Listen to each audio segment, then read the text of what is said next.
जय श्री श्याम, जय श्री श्याम, जय श्री श्याम। मैं पंडित शैलेंद्र शर्मा अपने चैनल श्याम तत्व में आप सभी का स्वागत करता हूं। प्रेमियों, बर्बरीक से खाटू श्याम तक की कथा के आज 9वें भाग में आपका स्वागत है। अभी तक आपने जाना कि बर्बरीक ने अपने शीश का दान दे दिया और उन्होंने पांडवों में उत्पन्न हुए अभिमान का भी बताया कि अभिमान को भी खत्म किया। अब आगे, जब बर्बरीक ने बताया कि उन्होंने युद्ध में सिर्फ और सिर्फ श्री कृष्ण भगवान का चक्र चलते हुए देखा, पांडवों का अभिमान टूटा। लेकिन यहीं पर अर्जुन ने एक बहुत ही अच्छा प्रश्न श्री कृष्ण भगवान से किया। श्री कृष्ण भगवान से अर्जुन ने कहा, हे प्रभु, क्या आपने सिर्फ हमारे अभिमान को तोड़ने के लिए या हमें अभिमान उत्पन्न ना हो हमारे अंदर, सिर्फ इसीलिए शीश का दान लिया बर्बरीक का, या कोई और कारण था? माधव मुस्कुराए। माधव ने मुस्कुराकर अर्जुन को कहा कि नहीं, ऐसा नहीं है कि सिर्फ आपका अभिमान जो आपके अंदर आया था उसका विनाश करना था।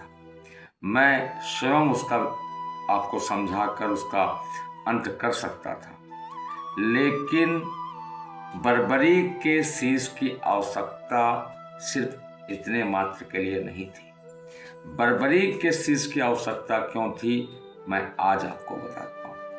तब श्री कृष्ण भगवान ने कहा कि यह द्वापर का अंतिम दौर चल रहा है।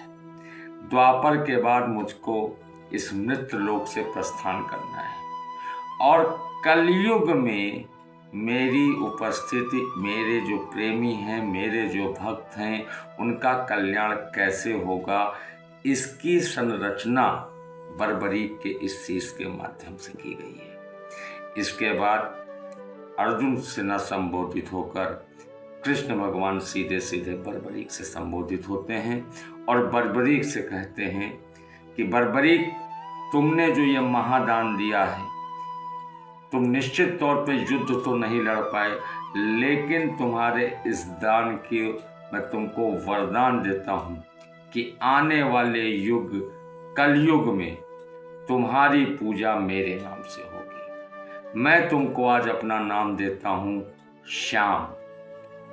बर्बरीक को अपना नाम देने के बाद श्री कृष्ण भगवान बर्बरीक से कहते हैं कि कलयुग में जो भी भक्त हारा हुआ व्यक्ति आपके पास आएगा, आप उसकी सभी मनोकामना पूरी करेंगे। ये आपको अधिकार है। जो व्यक्ति पूरी भाव श्रद्धा के साथ आपके दरबार में आएगा, आप उसकी पूरी मांग को पूरा करेंगे। साथ ही साथ जो व्यक्ति मेरे दरबार में आया, मैं उसको पूरा नहीं कर पाता हूँ, मैं तुमको इससे बड़ा एक अधिकार देता हूँ कि जो भाग्य मैंने अगर किसी का लिख दिया है और वो आपके पास पहुँचता है, तो आप मेरे लिखे हुए भाग्य को बदलने का भी सामर्थ्य रखेंगे कलयुग में। तो हारे के सहारे को आपका नाम दिया जाएगा। आप हर हारे हुए, हर असहाय के सारथी बनेंगे।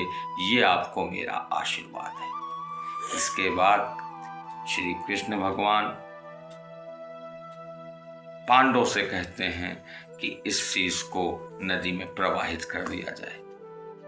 बर्बरीक के उस शीश को पांडव नदी में प्रवाहित कर देते हैं। अब क्या यह कथा यहीं समाप्त हो जाएगी या शीश कहीं प्रकट होगा? बर्बरीक से खाटू श्याम तक के अंतिम भाग में कल इस कथा का समापन करेंगे अंतिम भाग में। आज के लिए इतना ही। जय श्री श्याम, जय बाबा की।